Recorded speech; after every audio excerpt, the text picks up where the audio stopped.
Sebelum ada ruang dan waktu, Sang Maha Penguasa semesta menciptakan 5 makhluk untuk menjadi perpanjangan tangannya, agen atas kekuasaannya. Makhluk yang pertama adalah Ifrit, kekuasaan akan api diberikan kepadanya.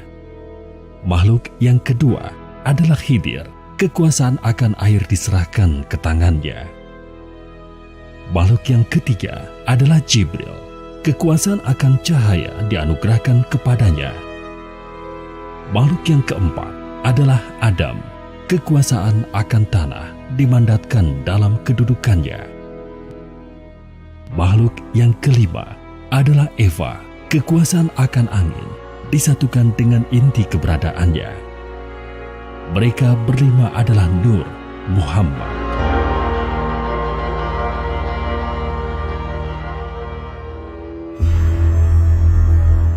Sang Maha memerintah, kemudian menyampaikan kehendaknya kepada mereka untuk menciptakan sebuah dunia yang berbeda dari alam rohani tempat mereka sekarang berada. Dengan kekuasaan yang diberikan Yang Maha Pencipta yang tiada bandingannya, kelimanya bekerja sama, memanfaatkan ilmu dan kekuasaan yang telah diberikan kepada mereka.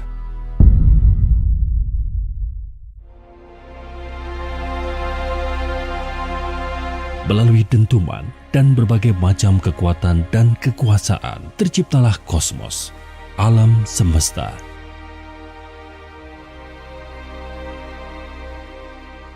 Yang Maha memberi manfaat puas dengan penggunaan kekuasaan atas penciptaan yang telah diberikan kepada mereka.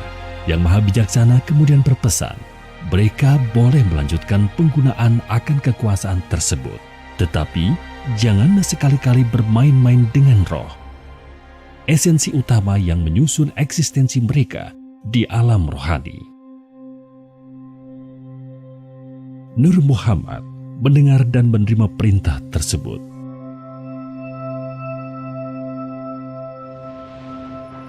Tidak lama kemudian, salah satu di antara mereka berkomentar bahwa kosmos ini begitu luas dan terus bertambah luas seiring dengan waktu. Sayang sekali jika hanya mereka berlima yang menikmatinya. Mereka pun melanjutkan usaha pemanfaatan kekuasaan yang telah diberikan oleh Sang Maha Agung dengan menciptakan sebuah awal dan akhir bernama kehidupan di dalamnya. Mereka bereksperimen, mencoba mencari tahu seberapa luas kekuasaan yang mereka miliki, tetapi mereka tidak bisa menemukan batasannya. Di tengah-tengah kenikmatan dalam berkarya cipta ini, tiba-tiba larangan dari Yang Maha menetapkan terlintas di dalam pikiran mereka. Mengapa Yang Maha memberi keamanan melarang mereka menggunakan roh? Seiring dengan perkembangan dan perubahan terhadap makhluk-makhluk yang mereka ciptakan di kosmos, rasa penasaran mereka semakin menjadi-jadi. Hingga pada suatu ketika, keempat dari 5 bersaudara ini akhirnya tidak bisa menahan diri untuk mulai menggabungkan secuil roh, esensi eksistensi mereka, dengan makhluk-makhluk yang mereka ciptakan di alam semesta. Jibril menolak untuk ikut berpartisipasi dalam percobaan mereka karena patuh terhadap perintah Yang Maha menentukan hukum. Keempat saudaranya menganggap penolakan Jibril karena ia tidak mempunyai ilmu yang bisa digunakan dalam percobaan tersebut.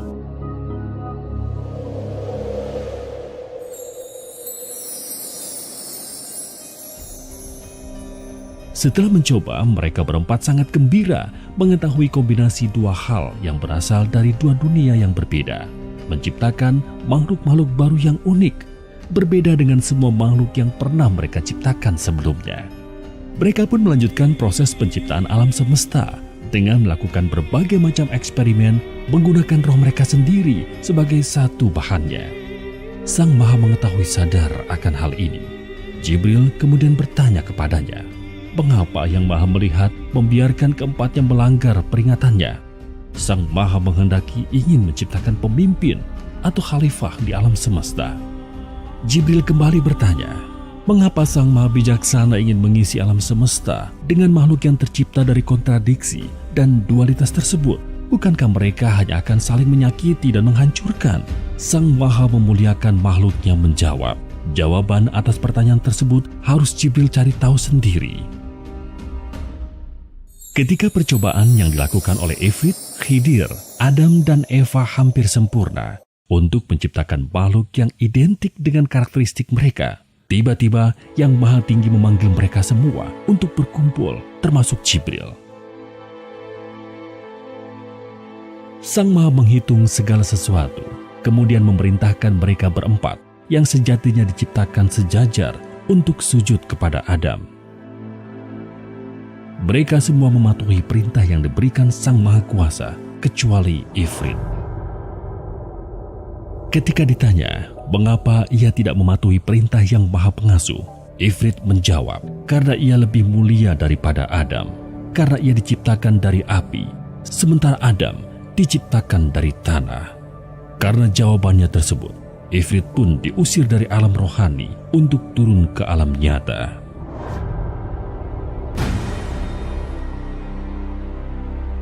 Ifrit diberikan kesempatan untuk membuktikan bahwa ia lebih mulia jika dibandingkan saudara-saudaranya yang lain, dengan mengalami sendiri kehidupan di alam nyata. Setelah selesai menguji Ifrit, Yang Maha Besar kemudian menguji keempat Nur Muhammad yang tersisa dengan mengiming-imingi kekuasaan yang lebih besar dari yang telah mereka miliki saat ini. Ternyata Adam dan Eva pun memakan umpan tersebut dan melanggar perintah Yang Maha Mengatur, sehingga mereka berdua kemudian juga diusir dari alam rohani. Adam dan Eva diberikan kesempatan untuk menambah pengetahuan dan kekuasaan yang mereka miliki dengan mengalami sendiri kehidupan di alam nyata. Dua bersaudara yang tersisa, Jibril dan Khidir, berdiskusi dan memutuskan bahwa salah satu dari mereka harus turun ke alam nyata untuk membantu saudara-saudara mereka. Khidir memutuskan untuk turun ke alam nyata secara sukarela, sementara Jibril tetap tinggal sebagai penyambung komunikasi dari alam rohani. Keputusan ini memastikan Jibril mampu berkomunikasi dengan Khidir, sehingga petunjuk-petunjuk yang diberikan Yang Maha Pemberi Petunjuk bisa diterima di alam nyata. Berbeda dengan di alam rohani, kali ini mereka harus hidup berbalutkan jasad salah satu makhluk yang mereka ciptakan. Sebuah gabungan antara roh dengan jasmani yang telah mereka modifikasi. Terdapat begitu banyak dorongan yang disebabkan tubuh jasmani tersebut yang belum pernah mereka rasakan sebelumnya. Hal ini menjadi tantangan tersendiri bagi mereka berempat. Di samping itu, terdapat juga rasa permusuhan dan saling menyalahkan di antara mereka atas pengusiran dari alam rohani tersebut. Mereka tidak menyadari bahwa di alam diri mereka saat ini terdapat 7 lapisan, yaitu roh suci, hati, nafsu, rasa, akal, pikir, dan tubuh jasmani. Berbeda dengan ketika mereka berempat masih berada di alam rohani. Meskipun begitu, mereka semua berusaha menjalankan hukuman ini sebaik mungkin, berharap suatu saat Yang Maha Pemaaf akan berkenan mengizinkan mereka kembali ke alam rohani.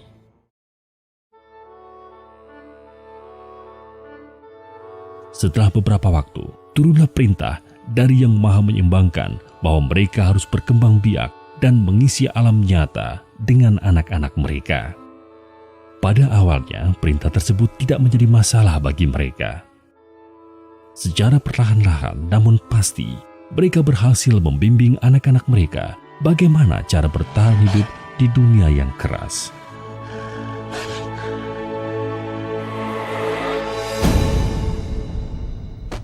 Nur Muhammad juga tidak ragu-ragu membagi kekuasaan mereka atas elemen kepada anak-anak mereka. Hingga suatu saat mereka menyadari bahwa ada yang terlewat dalam percobaan mereka ketika menggabungkan roh dengan jasad, yaitu keberadaan nafsu yang mengotori tindakan manusia.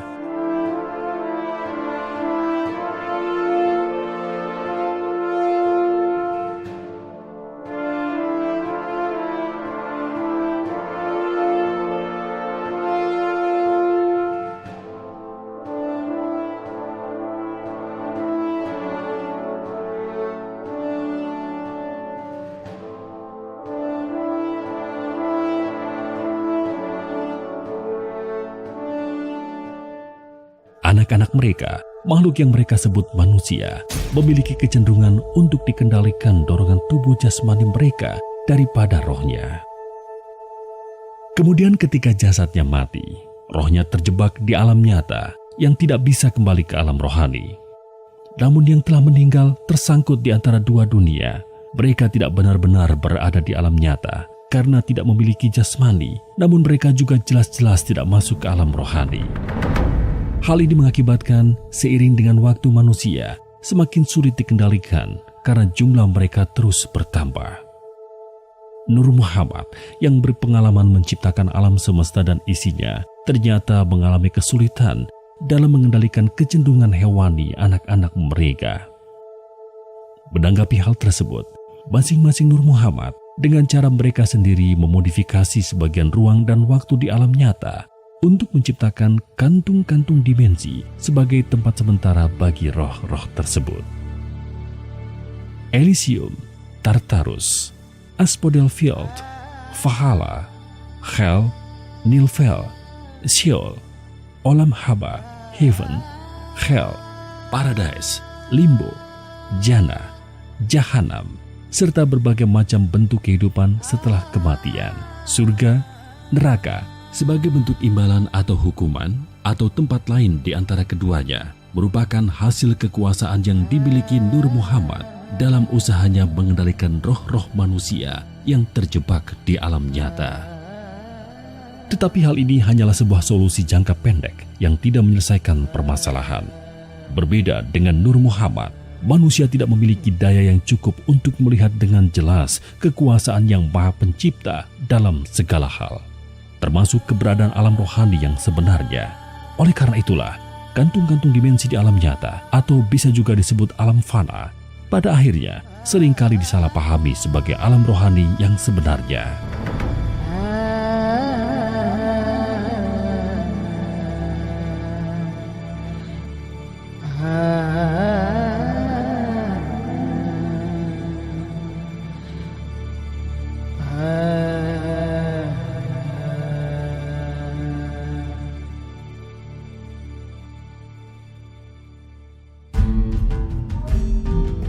Nur Muhammad memohon kepada Sang Maha Kuasa untuk diberikan petunjuk dalam mengatasi permasalahan yang semakin besar ini.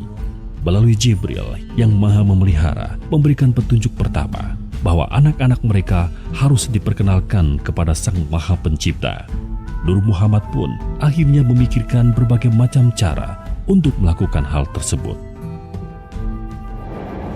Ifrit menunjukkan kedahsyatan api yang dapat melindungi manusia dari kerasa dunia, sekaligus menghancurkan manusia dalam memperkenalkan kekuasaan yang maha menghidupkan dan maha mematikan. Khidir mengajarkan akan kehidupan yang hanya mungkin terpelihara karena adanya air yang mereka minum, dalam memperkenalkan kebijaksanaan yang maha memelihara. Adam memperlihatkan kemuliaan bumi dan tanah yang mereka injak dalam memperkenalkan keluhuran yang maha pemurah. Eva memberikan pemahaman akan kelembutan sekaligus kekejaman udara yang mereka hirup dalam memperkenalkan keadilan yang maha nyata sekaligus gaib. Usaha memperkenalkan umat manusia kepada Sang Maha Pencipta berlangsung hingga puluhan ribu tahun. Akibat situasi yang menyebabkan mereka diusir dari alam rohani, Nur Muhammad lebih suka bekerja sendiri-sendiri. Di setiap siklus pengenalan akan Yang Maha Pencipta yang mereka lakukan dengan cara mereka sendiri-sendiri, manusia memang menjadi lebih terkontrol karena melihat sosok Nur Muhammad secara langsung. Tetapi begitu waktu berlalu dan ditinggal untuk berusaha sendiri, manusia selalu kembali pada kekacauan dan kerusakan. Bahkan, sebagian justru menyembah Nur Muhammad daripada Yang Maha Kuasa yang sebenarnya. Untuk menghindari pengkultusan tersebut, mereka mulai menggunakan sosok manusia khusus sebagai lewatan dalam menyampaikan ilmu kepada umat manusia. Sosok manusia tersebut sebagian kita kenal dengan sebutan Nabi atau Rasul. Jika satu cara tidak berhasil, maka akan dilakukan modifikasi dan melakukan pendekatan baru. Tidak jarang Nur Muhammad juga harus menekan tombol reset menghancurkan kebudayaan manusia yang dianggap terlalu menyimpang agar bisa memulai proses tersebut dari awal. Itulah sebabnya terdapat jutaan agama dan kepercayaan di sepanjang sejarah umat manusia. Sebagian masih hidup dan dilaksanakan, sementara sisanya sudah hilang di telan waktu. Agama Islam yang dilewatkan melalui Nabi Muhammad, yang kemudian berkembang dalam berbagai versi, merupakan hasil kolaborasi dari Khidir dan Jibril. Agama Kristen Katolik dan segala bentuk turunannya yang menjunjung tinggi Kristus dan cinta kasih merupakan hasil kolaborasi Hawa atau Eva dan Jibril.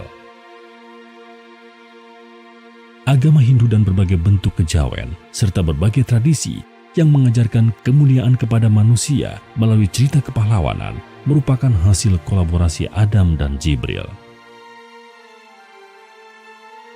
Agama Konfusius, Buddha, dan berbagai ajaran berbau ateisme yang mengajarkan kemuliaan kepada manusia tanpa secara eksplisit harus menyembah dan mengakui keberadaan Sang Pencipta merupakan hasil kolaborasi antara Ifrit dan Jibril. Dalam semua contoh ajaran kebaikan tersebut, Jibril hanyalah berfungsi sebagai kolaborator Nur Muhammad yang ada di alam nyata dalam berhubungan dengan Allah. Setelah melakukan berbagai pendekatan dan usaha yang tidak terhitung, Nur Muhammad tidak pernah berhasil mengantarkan satupun roh anak-anak mereka kembali ke alam rohani.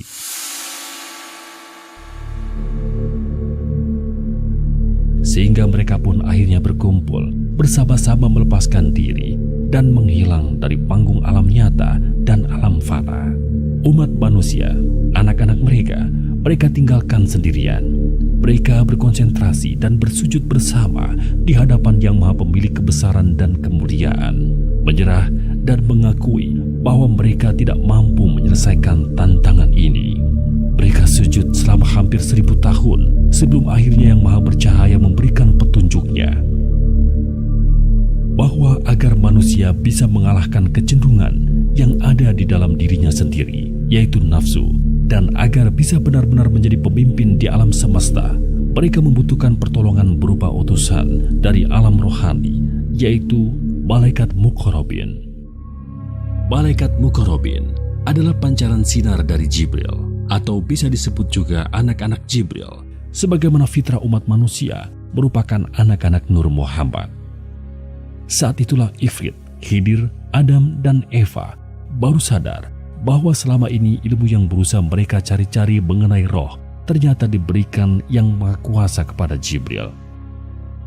Tetapi sebelum Malaikat Muqarrabin diturunkan, terdapat berbagai persyaratan yang harus dipenuhi oleh keempat Nur Muhammad berada di alam nyata. Nur Muhammad pun mulai bergerak kembali. Kali ini mereka bersama-sama bekerja sebagai satu kesatuan, seperti ketika pertama kali mereka menciptakan kosmos. Mereka memilih laboratorium untuk mulai melaksanakan perintah Yang Maha Esa tersebut di Tanah Jawa, sebuah tempat yang saat ini dikenal sebagai bagian dari Indonesia. Mengapa di Tanah Jawa? Pertama, karena tempat ini adalah tempat mereka berkumpul bersama untuk bersujud menyembah kepada Yang Maha Mulia. Kedua, karena ketika Nur Muhammad sedang bersujud bersama-sama di hadapan Yang Maha Kekal atas kehendaknya, Tanah Jawa ternyata telah menjadi tempat di mana terdapat campuran dari segala macam agama dan kepercayaan milik mereka berempat ketika mereka sedang bekerja sendiri-sendiri. Di Tanah Jawa, Nur Muhammad dikenal dengan sebutan Sedulur Papat Kalimo Pancer. Sedulur Papat mengacu kepada keempat Muhammad yang saat itu berada di alam nyata, orang tua rohani seluruh umat manusia, sementara Kalimo Pancer mengacu kepada Nur, cahaya, alias Jibril di alam rohani. Kali ini pun langkah pertama mereka adalah membaurkan seluruh ajaran mereka tersebut dengan pendekatan kasih sayang, ibarat berusaha mengambil ikan tanpa mengeruhkan airnya melalui orang-orang pilihan mereka yang dikenal dengan sebutan Wali Songo. Nur Muhammad membagi tugas utama yang perlu dilakukan menjadi 3. Pertama, Ifrit dan Khidir bertugas mengambil kembali segala bentuk ilmu kesaktian yang terlanjur mereka bagi kepada anak-anak mereka di masa lalu dan sudah dimodifikasi atau dicemari sehingga tidak sesuai dengan tujuan awal semua itu diberikan. Itulah sebabnya Seiring dengan waktu, semakin tipis mistisisme yang ada dalam umat manusia karena sumber energi kesaktian tersebut sebagian besar sudah diambil kembali oleh Ifrit dan Hidir. Kedua, Adam dan Eva bertugas meningkatkan ilmu dan sumber daya yang dimiliki oleh umat manusia dengan pendekatan yang tidak menggunakan ilmu kesaktian, terutama agar tidak melibatkan roh sebagai sumber energinya. Itulah sebabnya beberapa abad terakhir manusia mengalami kemajuan yang pesat di bidang ilmu pengetahuan dan teknologi. Sementara itu, Jibril bertugas mempersiapkan anak-anaknya, malaikat Muqarrabin, agar bisa menjadi rasul sebagai lewatan ilmu kebenaran. Lewatan yang maha memberi manfaat dalam membimbing umat manusia agar bisa menang melawan musuh besarnya, yaitu nafsu yang ada di dalam diri mereka sendiri. Setelah semua persyaratan tersebut dianggap cukup, dimulailah proses pengadilan rohani. Nur Muhammad diperintahkan untuk bersama-sama memproses cukup satu saja individu manusia agar memiliki kualitas tertinggi yang bisa mereka capai dengan tujuan memudahkan malaikat Muqarrabin agar bisa berinteraksi dengan manusia, hidup ataupun mati. Proses pembimbingan secara manual terhadap individu tersebut akan digunakan sebagai standar operasi untuk proses otomatis ketika malaikat Muqarrabin sudah turun nantinya. Dalam kesempatan yang sama, umat manusia didefinisikan, dikategorikan, dan diukur kualitasnya di hadapan yang maha tinggi. Standar yang digunakan adalah keikhlasan seorang manusia dalam menghadapi takdir yang ditetapkan kepadanya di dunia, yang tercermin dalam keputusan-keputusan yang ia ambil di dalam sandiwara kehidupan.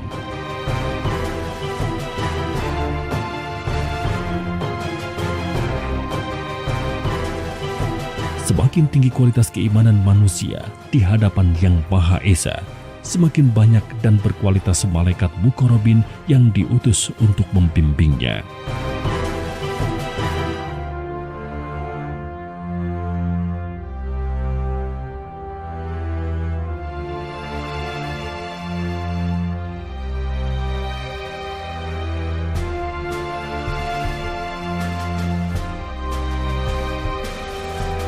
Dari pengadilan rohani, Nur Muhammad mengklasifikasikan tingkat keimanan manusia menjadi 20 tingkatan dengan level 1 tertinggi, sementara level 20 terendah. Tingkatan ini untuk menentukan berapa jumlah dan kualitas malaikat Muqarrabin yang akan memberikannya pertolongan dari dalam diri manusia. Manusia yang akan difokuskan untuk dididik di alam nyata memiliki tingkatan antara 1 hingga 17. Sementara level 18, 19, dan 20 akan difokuskan pengajarannya di alam fana karena keikhlasan mereka sangatlah rendah jika dibandingkan dengan sisa hidup mereka di alam nyata. Atau dengan kata lain, mereka akan diwafatkan terlebih dulu sebelum memulai proses pengajarannya. Pada tahun 1989, MM Yasin diturunkan. Malaikat ini memiliki keahlian untuk menggiring roh-roh gentayangan di alam nyata agar mereka berhenti mempengaruhi yang masih hidup dalam menghadapi kehidupan yang sudah berat, agar benar-benar terpisah dari yang hidup dan memulai pembelajaran di alam yang khusus disediakan untuk mereka, alam fana.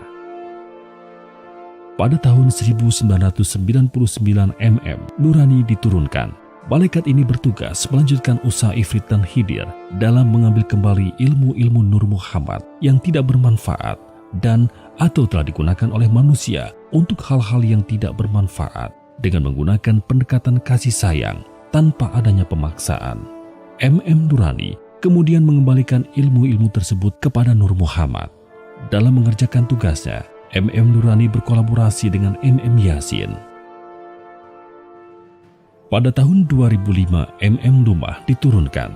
Malaikat ini memiliki keahlian dan kemampuan untuk mengajarkan manusia bagaimana memahami ilmu maksud dan tujuan Allah dalam menguji manusia melalui kehidupan.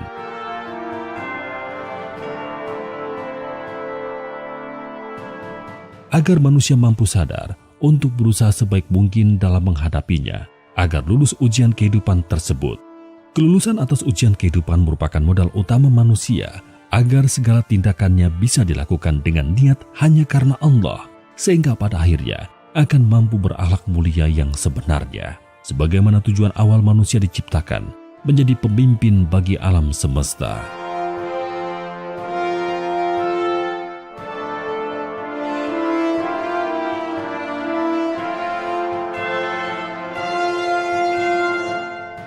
Pada tahun 2016, Syariat diturunkan.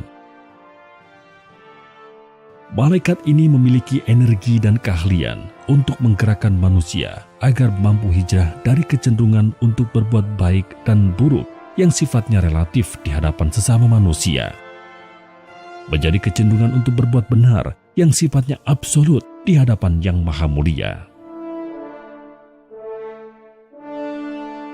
Dalam melakukan tugas mereka, Lumah berkolaborasi dengan Syariat.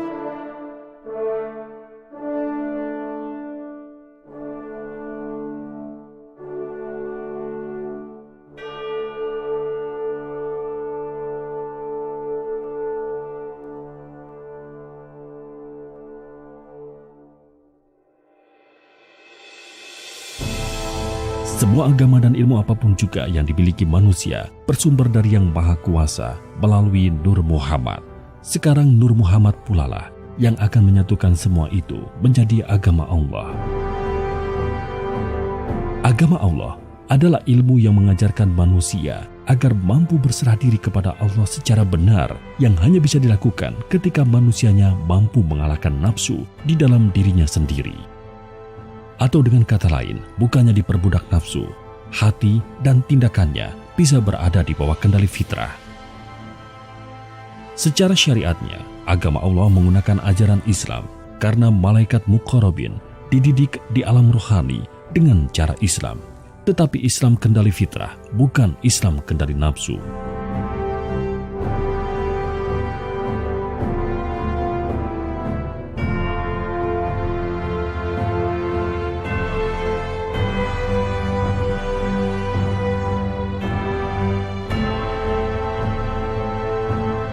Masa inilah yang sejatinya disebut sebagai masa kejayaan dan kebangkitan Islam, di mana Islam benar-benar menjadi rahmatan lil alamin, rahmat untuk seluruh alam. Allah Zat yang Maha Merencana, sesuai di dalam surat An-Nasr, apabila telah datang pertolongan Allah dan kemenangan, dan kamu lihat manusia masuk agama Allah dengan berbondong-bondong, maka bertasbihlah dengan memuji Tuhanmu dan memohonlah ampun kepadanya. Sesungguhnya Dia yang Maha Penerima Taubat.